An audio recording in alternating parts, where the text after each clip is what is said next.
प्यासी आत्मा।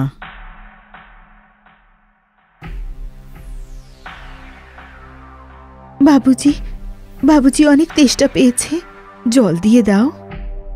রাতের অন্ধকারে নিস্তব্ধ রাস্তায় নিজের গ্রামের দিকে বেরিয়ে থাকা ভোলা বারবার পেছন থেকে এই আওয়াজটাই শুনতে পাচ্ছিল। জল চেয়ে থাকা সেই মেয়ে ওর পেছন করতে থাকে, তবুও ভোলা হাঁটতে থাকে। না তো সে পেছনে দেখে আর না তো সে মেয়ের সাথে কথা বলে। বাবুজি বাবুজি অনেক তেষ্টা পেয়েছে, জল দিয়ে দাও। হাঁটতে হাঁটতে মেয়েটি ভোলার খুব কাছে চলে আসে। ভোলা কাঁপতে লাগে, ওর ঘাম বেরোতে লাগে। ঘামের এক এক ফোঁটা মাটিতে পড়তে থাকে, তবুও না থেমে পেছনে না দেখে অন্ধকারে ভোলা গ্রামের দিকে হাঁটতে থাকে। বাবুজি বাবুজি জল দিয়ে দাও, জল দিয়ে দাও বাবুজি।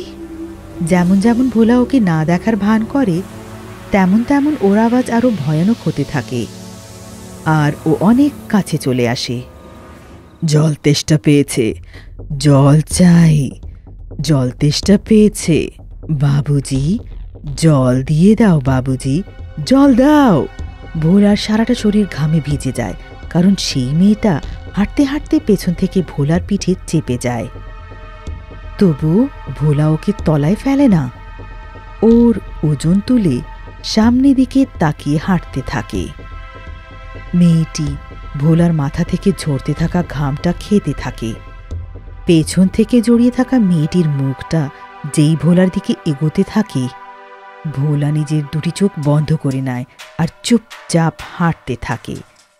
হাঁটতে হাঁটতে গ্রামে পৌঁছে যায় আর পেছন থেকে লটকে থাকা মেয়ে হঠাৎ করে গায়েব হয়ে যায়। ভোলা 1 মিনিট দাঁড়িয়ে নিশ্চিন্তে নিঃশ্বাস নেয় আর গ্রামে পালিয়ে যায়। এই গল্পটা হচ্ছে বীরসিংহপুরার একটি হাইওয়ের কাছে থাকা ছোট্ট আর শান্ত গ্রাম ছিল। বীরসিংহপুরা সত্যি অনেক শান্ত গ্রাম ছিল, খবরের কাগজ থেকে অনেক দূর। না লড়াই, না ঝগড়া, না চুরি। কিন্তু কিছুদিন ধরে বীরসিংহপুরা বারংবার খবরের কাগজে চর্চার বিষয় হয়ে উঠেছিল। খবর অনেক ভয়ানক ছিল। হাইওয়ে থেকে গ্রাম পর্যন্ত গিয়ে থাকা রাস্তায় বারংবার লাশ পাওয়া যাচ্ছিল। লাশগুলো কিন্তু সাধারণ ছিল না, ওটাকে এত নৃশংসভাবে মারা হয়েছিল যে তোদের চেনাটাও অসম্ভব হয়ে গিয়েছিল। মিডিয়ার প্রশ্নে পুলিশের শুধু একটাই উত্তর ছিল, দেখুন আমাদের এনকোয়ারি চলছে, খুব শিগগিরই খুনিকে ধরে ফেলবো, আমাদের শুধু একটু সময়টা দিন। কিন্তু এই ঘটনার বিষয়ে গ্রামবাসীরা যা বলে সেটা খুব ভয়ঙ্কর আর অবিশ্বাস্য ছিল। পুলিশ কোনো খুনিকে ধরতেই পারবে না, কারণ খুনি কোনো মানুষ নয়, সে এক আত্মা, ক্ষুধার্ত আত্মা, যে রাত্রেবেলা রোডের ধারে বসে সবাইকে জল চায়। যে কেউ ওর সঙ্গে কথা বলে সে ওই লোকটার দিকে দেখে তাকে ছিঁড়ে রক্ত খেয়ে নেয়। যে তাকে না দেখে সোজা চলতে থাকে সে তার গ্রাম অবধি পিছু করে, তারপরে কোথাও হারিয়ে যায়। সেই আত্মাটিকে এই গ্রামের কোনো মেয়ের? না, সে কোনো গ্রামবাসী নয়। কিছুদিন আগে প্রধানমশাই গ্রামের ধারে একটা মেয়েকে বসতে দেখেছিল। কে জানে কোথায় থেকে এসেছিল, জিজ্ঞেস করলে বলতো এমপি থেকে এসেছে। সবসময় রোডে থাকতো, পাগল ভেবে লোকে তাকে কিচ্ছু বলল না। কিন্তু 2 সপ্তাহ আগে কে জানে কোথাও উধাও হয়ে গেল। সে উধাও হওয়ার পর থেকে এই 4টে লোকের মৃত্যু হয়ে গেছে। গায়েব হয়ে গেলে সে হত্যাকারী হলো কিভাবে, আর হঠাৎ সেই মেয়েটা আত্মা হলো কিভাবে? সে আগের থেকেই আত্মা ছিল, কিন্তু আমরা দেখেও না দেখার ভান করলাম। সে যদি আত্মা না হতো তাহলে এমপি থেকে এখানে কেন আসতো? মানলাম যে সে আত্মা, কিন্তু সে হত্যাটা করেছে তার প্রমাণ আছে তোমাদের কাছে? তার জীবিত প্রমাণ হলো এই অন্ধটা। এই বলতো। আগে আমি ছোটবেলার থেকে অন্ধ, বাস স্ট্যান্ডে গান বাজনা করে নিজের জীবিকাটা চালাই। আমি নিশ্চয়ই অন্ধ, কিন্তু আমার আগে পিছু যেই চলে আমি ঠিক বুঝতে পারি। সেই রাত্রে অন্ধকারে আমি বাস স্টপে নেমে হেঁটে হেঁটে যাচ্ছিলাম। আমি ঠিক বুঝতে পারলাম যে আমার সামনে কোনো জানোয়ার মাংস চিবিয়ে চিবিয়ে খাচ্ছে। সে কিন্তু কোনো জানোয়ার ছিল না, সে ক্ষুধার্ত আত্মাটাই ছিল।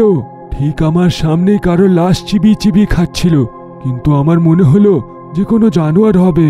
আমি ভয় না পেয়ে তার পাশ কাটিয়ে যেতে শুরু করলাম। যেই আমি তাকে ক্রস করে গেলাম তখন সে উঠে গেল আর আমাকে বলল, বাবুজি জল দিয়ে দাও, বাবুজি জল তেষ্টা পেয়েছে, জল চাই। আমি বিপদ বুঝতে পারলাম, কিন্তু কিছু না বলে সোজা হাঁটতে থাকলাম।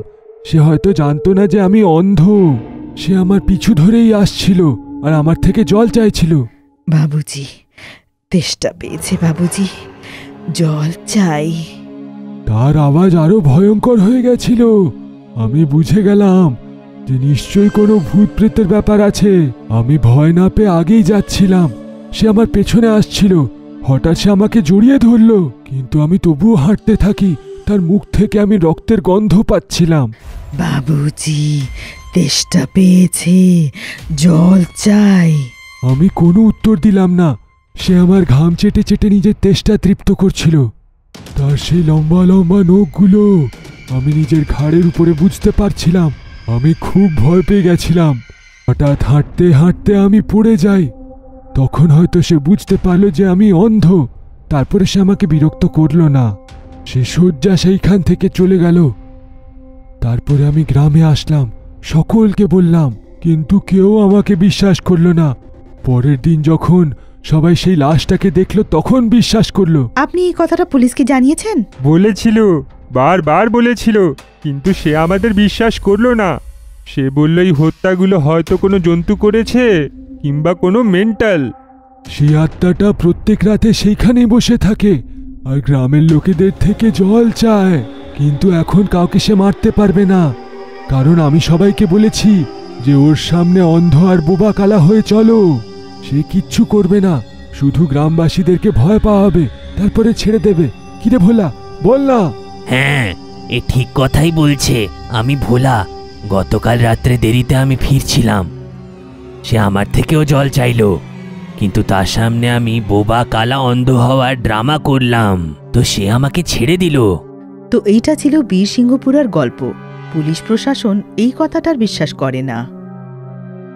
গ্রামবাসীরা আবার কতদিন পর্যন্ত লুকিয়ে ঘরে বসে থাকবে? ওদের প্রত্যেক রাতে সেই তৃষ্ণার্ত আত্মার সাথে দেখা হচ্ছে, আর ওর থেকে বাঁচার জন্য প্রত্যেক রাত কেউ না কেউ বোবা কালা কিংবা অন্ধ হওয়ার নাটক করছে।